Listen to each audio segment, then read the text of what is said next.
Аялыңызды эч качан сойкуга теңебеңиз. Кээ бир эркектер ушундай сасышты баштайт, балчыкты чукулашты баштайт да. Кичине ызычуу болуп калса, кичине келишпестик болуп калса, же аялы тарабынан кичине күмөндүү бирдеке болуп кала турган болсо, сен сойкусуң, сен ойношуң бар, сен ушундайсың, мындайсың деп урушуп ызычуу кыла берет да. Таптакыр туура эмес маселе. Сен кантип аялыңды сойкуга теңейсиң мекендешим? Адамгерчилик жактан карап көрөйлү. Сен тамагыңды кылат, кийимиңди жуат, ата-энеңдин кызматын кылат, саардан кечке сен менен болот. Керек болсо тырмагыңды алып коет. Кыйынчылыкта, ооруган кезде, бактылуу кезде, бактысыз кезде бардык учурда сен алдыңда болот. Бул аялың. Балдарыңа убакыт бөлсө, сенин кийимдериң жуушка убакыт бөлсө, ата-энеңдин кызматыга убакыт бөлсө, бардыга убакыт бөлүп, андан сырткары сага дагы убакыт табат да. А сойкучу? Сойкуда ата-эне деген жок, бир тууган деген жок, кызмат кылыш деген жок, эр деген түшүнүктүн өзү вообще жок аларда. Алардын 24-кө 23 сааты өзүнү карашка өтөт. Салон красотага барат, сартан кечке жасанат, эң жакшы кымбат макияж бирдекелерди колдонот алар. Анан сен кантип уялбастан аялыңды сойкуга теңейсиң мекендешим? Макул, катуу урушуп кеткен учурда дагы уруш, гүлүм деп уруш, мисалы үчүн, гүлдүн тикенеги болот го, туурабы? Кеде сайып коесуң ушу тикендерим менен деп тийишип кой, мисалы үчүн да. Өтө катуу сөккүң келип атса, энең береке тапсын деп урушуп кой, мисалы үчүн, туурабы? Б деп сөгүштөрдү олдуга бәракалла деп. Т деп сөгүштөрдү ордуга табаракалла. Ушу сөгүштөрдү дагы зикирге алмаштырып кой. Чындап аялың ошондой болот. Сен айтып аткан деңгээлге жетет. Сен качан ошол нерсени кылсаң. Эртең акыркы балдар барган учурда аялың сен үчүн жооп бербейт. Эркек дегени жоопкерчилик дегени. Балдарың үчүн, аялың үчүн акыретте сен жооп бересиң, урматтуу эркек. Кулагыңа дагы, көзүңө дагы, жүрөгүңө дагы өчпөй турган тамгалар менен басып печаттап ал. Сен эркексиң. Сен кечирим сура. Сен жоопкерчиликтүү бол. Кетем десе кетирип койбо, кармап кал. Ал кетем дегени мени кармап кал дегени. Сен мени сүйбөйсүң дегени мага сүйүү бер дегени. Ошондуктан аялың аманат мекендешим. Дос үчүн өлүп кетиш оңой, бирок өлүшкө арзыйтырган дос табыш өтө кыйын азыркы учурда. Телефон колдонбоо бул кадимгидей оору. Бүгүн 14 жаштан 18 жашка чейинки аралыкта 6 саат, бир күндүн ичинде 24-төн 6 саатын телефонго арнап коюп атат да. Мисалы 12 саат уктады, 6 саат телефон чукулады деген маселе, андан кийинки сааттарды эмне кылды деген суроо пайда болот. Бул кадимгидей оору, урматтуу мекендешим.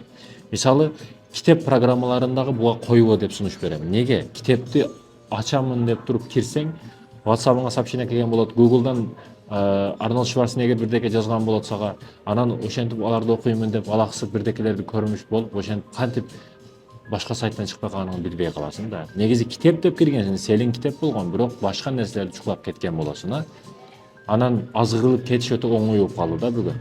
Күнөөңдү прям алдыңа алып келе турган нерсе ошо телефон болуп калды бүгүн. Бардык маселеде. Ошондуктан өтө этият бол телефондон. Телефонго атайын убакыт бөл. Бул иштетпей кой деген маселе эмес. Эгер жумушуң, тиричилигиң ушул аркылуу нантыга турган болсоң, пожалуйста, иштете бер. Бирок сенин жумушуң башка болуп туруп, сартан кечке телефондо бобогуп, бетасир, керексиз, пайдасыз нерселерди көрүп отурсаң, өмүрүң зыянда. Аллах берген өмүрү ысырап болуп калбасын мекендешим. Аллах сизди жакшы көргөнүнүн 3 белгиси. Биринчиден, сизге Аллах Таала эң биринчи ширинден ширин, таттуу, уулдан мурда кыз бериши. Аллах Таала сизди жакшы көрөт, сүйөт, эгерде сизге кыз берген болсо. Кызды ардактаңыз, сүйүңүз. Кыз перзенттүү болсоңуз, курсагынан өңүз, жыттаңыз, ал бейиштин жыты. Ушунчалык таттуу болот, ушунчалык жакшы болот, мээримдүү болот, атасына күйүүнү сүйүмдүү болот. Бул кыз перзент. Аллах сизди жакшы көрөт, эгер кызыңыз болсо. Кыз перзентти ардактаңыз, сүйүңүз. Ал эми экинчиси, намазга ар дайым бекемсиз. Пешинден кийин асырды күтөсүз, багымдаттан кийин пешимди күтөсүз. Намазга шашасыз, намазга кыскасы бекемсиз, намаздан ырахат аласыз, кайф аласыз. Аллах Таала сизди жакшы көргөнүнүн белгиси мекендешим. Мына Кудайым буйрса 2026 жыл 3-4 ай калды, орозого дагы орозо келатат. Руханий жактан, организмибизден баштап ички дүйнөбүзгө чейин эс ала турган ай. Эгерде сиз орозону күтүп жашап жаткан болсоңуз, Аллах Таала сизди жакшы көрөт. Себеби орозо мен үчүн дейт Аллах Таала. Башка малдарды биз эл көрсөңө, кожо көрсөңө кылып коюшубуз мүмкүн. Бирок бир нерсени ичтен, жештен мурда анау көрбөй калат, охрана көрбөй калат, ата-энем көрбөй калат, агайым көрбөй калат, аялым көрбөй калат, жеп ала берейин холодильникти ачып, же аял болсоңуз элим жокко, бека жокко жеп кое берейин дешиңиз мүмкүн.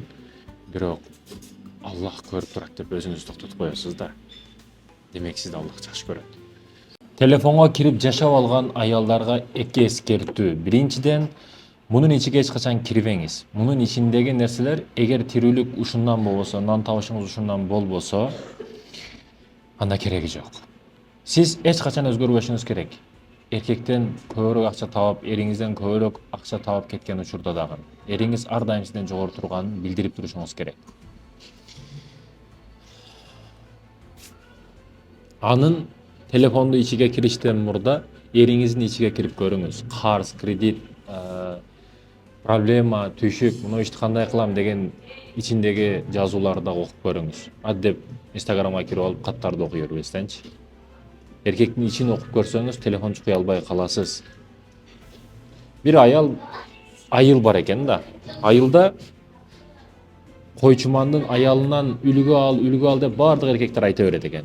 Бир күн айыл өкмөт кичине аял менен язуучу болуп, өкмөт башчы айтыптыр аялына: "Сен барып койчумандын аялынан үлгү ал" деп. Койчумандын аялга ушинтип айтыша берет, мен да бир барып көрөйүнчү деп барып көрүптүр. Ушунчалык ыстык да. Аял киши эшикте иш кылып жүрөт.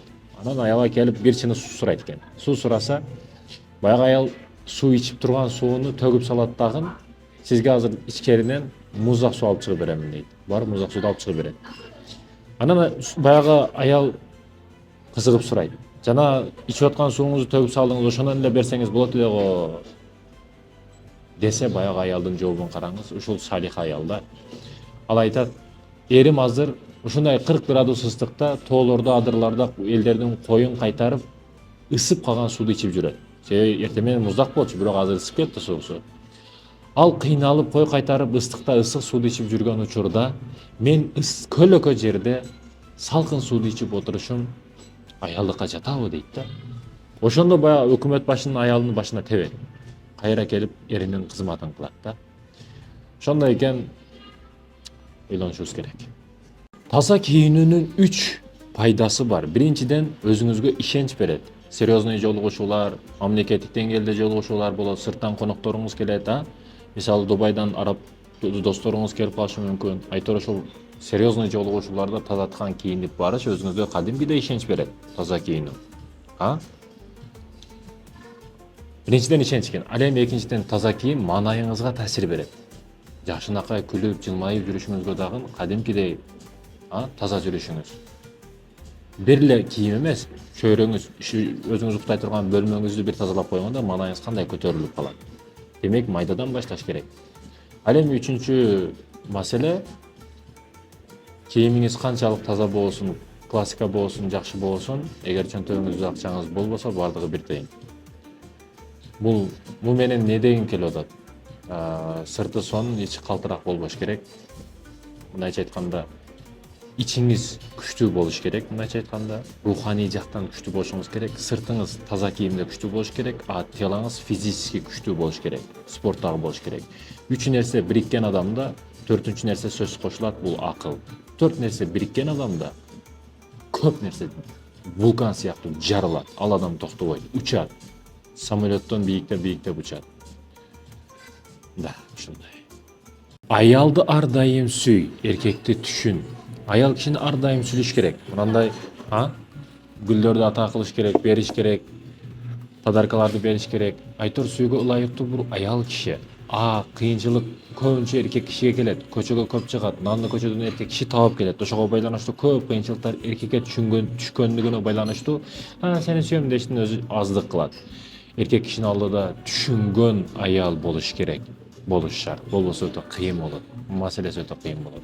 Эркекке сүйүүнүн өзү аздык кылат да. Себеби эркек киши сүйүүдөн башка, сизди сүйүүдөн башка дагы көп нерсени беришке туура келет сизге. Ошо продуктадан баштап, кийим-кечектен баштап бар жок. Ошол сыяктуу эле мекендешим, эже кардашым, эриңизди түшүнүңүз, аялды сүйүңүз. Туура аял тандаганыңыздын 3 белгиси. Биринчиден, Сизде бар да жок да эң жакшы подружкасына дагы сырыңызды айтпаган. Бүгүн көптөгөн келиндердин, эже карындаштарыбыздын кемчилиги подружкам го деп көп сырларды айтып коет да. Анан билбеген көчөдөгү ит дагы кылбайт сырларды. Ар дайым сырды бекем сактаган аял. Андан кийин экинчиси сиз бар кезде дагы, жок кезде дагы иффатын, намысын сактаган аял. Сиз Россияга кетип калдыңыз, Европага култуна терип иштегенди кеттиңиз, үйдө балдарыңызды, өзүнүн намысын, мал мүлкүңүздү, дүйнөңүздү толук турду сактаган. Бир кошуна сосед кетме сурап келсе дагы, ошону сиздин уруксатыңыз менен берген аял. Ушул маселеде намысын сактаган аял экен, Бул экинчиси. Ал эми үчүнчүсү, ошол сиз бар кезде дагы, жок кезде дагы кийиништен баштап, кийиништен баштап бүт бар жокту сизден сураган аял. Ошол маселелерде бүгүн ойлонуп кыска чечим чыгарып алсаң кенен ойлонушубуз керек экендештерим. Бардыгыбыз бактылуу эркектерден болойлу. Кыздарым 3 нерседе көзүңөрдү катуу кыскыла. Биринчи маселе, аддеп жыпырык болуп жыртайып күлө бербе ар кимге карап. Өзүңдүн иффатыңды, намысыңды сакта. Бардыгы көздөн, жүздөгү жылмаюудан башталат. Эркек кишилер көбү аял кишиге жылмайып караш керек деп эле таанышуу максатында ар ким сага жылмайып карай берет. Чоңу дагы, кичүүсү дагы. Бирок сен жылмайып караба. Жыпырык болбо. Ушундай, кээ бир аялдар ушундай атайын жылмайып карайт. Бардык эркектерге. Бирок эриге жылмайып карабайт. Эриге карабайт жылмайып, бирок башкаларга, официант эркектен баштап бардыгы жылмайып күлүп сонун мамиле кылат. Жыпырык болбо. Адеп күлө бербе. Ал эми экинчи маселе, эркекке окшошко аракет кылба. Сен кызсың. Эрге тийсең катынсың. Катын деген жашырын дегени. Эркектерди келди катын дегени, жашырын дегени. Ошондуктан эркекке окшошмун дебе, ошо кийимиңден баштап бардыгы. Кээ бирлер ушу кийимдерди эркектерге окшотуп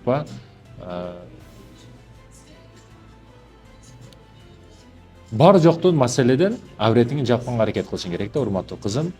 Мисалы, спортивка алганы барды, капшондуусун алып кой. Эркектер көп кирип калган жерде капшон таштап коесуң. Макул, жолукту ушунчалык жаман көрүп атсаң сен, общественный жерлерге мындай капшон таштап коесуң, көрүнбөй каласың. Мисал үчүн да.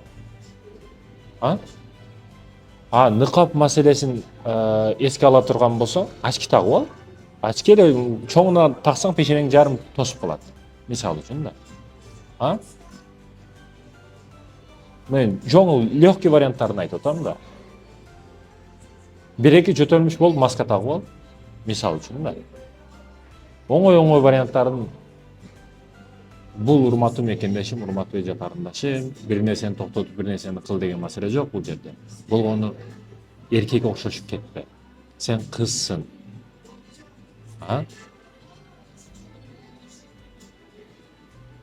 Анан сени руханиятыңа, жан дүйнөңө таасир бере турган бул музыка. Бүгүн кыздарыбыз өтө көп музыка угуп жаткан учуру. Музыка укпа, кулагыңан кирген нерсе жүрөгүңө кирет. Тилиңден чыккан нерсе жүрөгүңөн чыгат. Бул менен эмнени айткым келет? Сен кулагыңдан бир нерсени киргизет экенсиң, жүрөгүңө сактап атасың. Ошо жүрөктөн музыкалар тилиңден кайра тилиңе чыгып атат, ырдап атасың. Талага кетип атып, же бир өзүң бекер калганда, же тамак кылып атканда сен ырдап каласыңбы, же Куран окуйсуңбу? Жүрөгүңдө эмне барлыгын ошол эле айтып коет да, ушул далили. Эгерде сен ырдап тамак кылып атсаң, жүрөгүңдө музыка бар. Куран эмес. Мындай эле бир күндөгү убактыңды салыштырып көргүн, канча саат музыка угасың, канча саат Куран угасың. Мынасы неге сенин себепсиз башың ооруп калат? Неге сага көз тийип кетет? Неге сага себепсиз оорулар келе берет? Неге себепсиз эле башың ооруп кала берет? Мына себеп ушул жерде турат.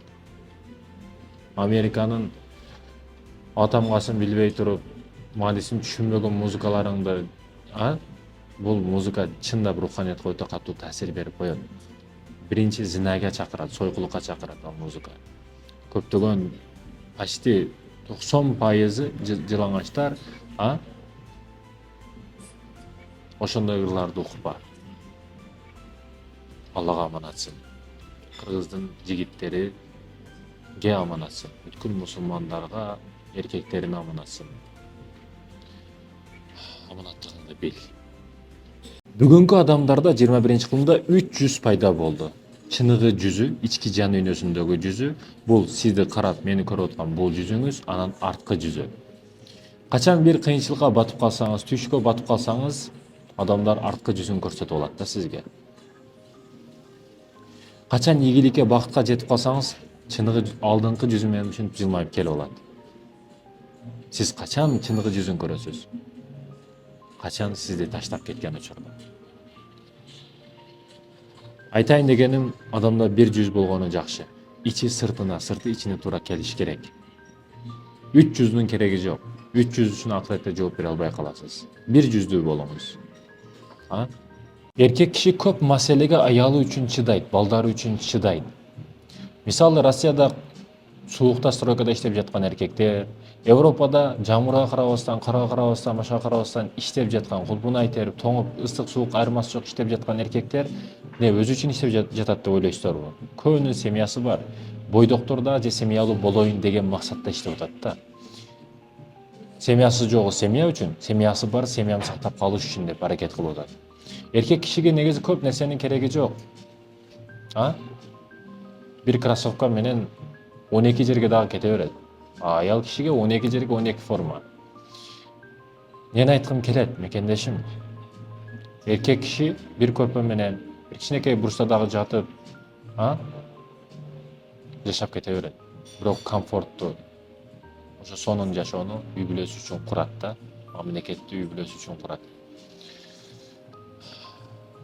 Да. Ошондуктан эриңизди ар тараптан колдогонун аракетин кылыш керек. Акчанын жаны бар. Эгер долларларды, евролорду, акчаларды, сомдорду, тыйындарды сейфте сактасаңыз жөн эле жата берет да. Жаны бар дегени кандай мааниде айтып атам? Эгерде сиз аны бир бизнеске тигип койсоңуз, мисалы бир телефон алдыңыз 100 долларга, ал өлдү деген, акчаңыз өлдү, жанын алып койдуңуз деген. Жан бериш үчүн сиз аны инвестор катары бир нерсеге тигишиңиз керек. Мисалы 100 долларды кийин 2 айдан кийин 150 доллар болуп кайтып келе турган бир ишке тигип койсоңуз, акчаңыз жанданды дегени да. Ал жанданды деген. Акчаны жандандырыш керек. Жандандырыш сиздин колуңузда. Акчаны чакырат, да, бул нерсе бар нерсе. Бирок сиз качан жандандырсаңыз, жөн эле акчаны туубайт да, мекендешим. Бул биринчи маселеде бизнес маселесине тиксеңиз акчаны, кандай маселе болбосун, акча эле тууп келе турган жерге тиксеңиз, бул акчаны жандандырдığыңыздын биринчи жолу. Ал эми экинчи жолу, мисалы, элдерге суу чыгарып бердиңиз. Кайрымдуулук маселесинде бир иш кылдыңыз.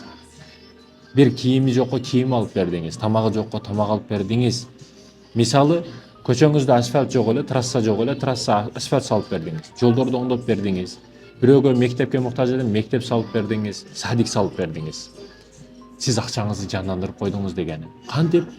Себеби сиз өлгөнүңүздөн кийин дагы анын сообу сизге акчадан дагы көбүрөөк миллиард сооп болуп жетип турат. Акчанын дагы, алтындын дагы, машина үй жайыңыздын дагы пайдасы тийбей калган жерде ошол сооптор келип сизге жардамга келет. Мына ушунча тыйын бердиңер деп жанданат да, мындайча айтканда. Акчаны жандандырыңыз, мекендешим, өлтүрбөңүз. Аялдын эрине болгон эң чоң урматы же урматсыздыгы бул атасы эри көчөдөн нан таап кечкурун кирип келген учурда ордунан турушу. Жөн эле ордунан туруп, барып колдогон нерсени алып рахмат деши. Балдар дагы ордунан турат, бардыгы ордунан турат, урматтайт, сыйлайт да. Жөн эле отурган жериңизде ордуңуздан туруп коюшуңуз эриңизди чексиз кубандырат. Кээ бирлер дүң күйүп отура берет, жалпайып отура берет да. Урмат сыйы жок эрине карата. Алып келген нерсесиге да нааразы болуп кетет эркек киши. Ошол тарбияда унчукпаган тарбия ушул. Эриңизге болгон чексиз, балдарыңызга болгон тарбия, эриңизге болгон урмат сый, сүйүү ошол нерсе. Жөн эле отура бербеңиз. Эриңиз келди, ордуңуздан туруңуз. Бул урмат катары, сый катары. Эриңизди жаман көрсөңүз, анда адам катары сыйлап ордуңуздан туруңуз. Сизди багып аткан ошол адамбы? Сиз жылуу жерде отурсун деп суукта иштеп келип аткан ошол адамбы? Ошондой экен, жок дегенде ордуңуздан туруңуз. Балдарыңыз тарбиялуу болушун кааласаңыз, Кызым чай кой. Балам сен тамакты сал. Атаң келди дебестен, ошол нерселерди өзүңүз кылсаңыз, балдарыңыз көрүп чоңойот ошол нерселерди. Bunday нерселерди көргөн балдардын семьясына ажырашуу деген нерсе болбойт. Мен 100% кепилдик берем бул нерсеге. Бай болуштун бир канча жолун иреттеп айта турган болсок, биринчи кезекте кесиптен дагы, мисалы швейн үйрөнөйүн деп атаса, таксист болоюн деп, неме шофер болоюн деп, автошколага окуйун деп атаса айтор, булардан дагы төрөлгөндөн баштап университет, садик, колледж бербей турган тарбия бул мамиле болуп эсептелет. Эң биринчи мамилени күчтүү үйрөн. Жашооңдо 80% пайда тие турган бул мамиле болуп эсептелет. Сен мамилең менен эсте каласың, мамиле менен таасир бересиң, мамиле менен астыга киресиң, мамиле менен үстүгө чыгасың. Сени бийик даражага эч ким чыкпаган чокуга сен альпинист болуп окуп шарт эмес чокуга чыгып кыйналышың. Бекер эле бесплатный чокуга чыгарып кала турган нерсе бул мамиле. Адамдар менен дистанция кармап, бирөө мени урушуп кеттиң ачуусунда турат, кичине ылдыйга бир ступеньга түштү билиш керек. Кээде бирөө ишиңди кылбай койду, анан үстүгө чыгыш керек бир кадам. Ошол тактикаларды үйрөнүп изучат этип, мамиле негизги маселе. Пайгамбардын мамиле сону болгон, мамилеси идеал болгондугу үчүн анын соодасы дагы сону болгон. Ошондуктан мамилени биринчи үйрөнөлү мекендештерим. Мамиле эң негизги маселе.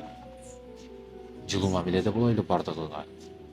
Мисалы, азыр ресторанда, мисалы ресторан бизнеси, рынокко барсаң, базарга барсаң, биринчи кийимиңе карайт да. Кийимиңе карап туруп, ордунан тургусу дагы келбейт эгер жаманыраак кийимде барсаң. Ала турган акчасы дагы жок деп ойлойт да.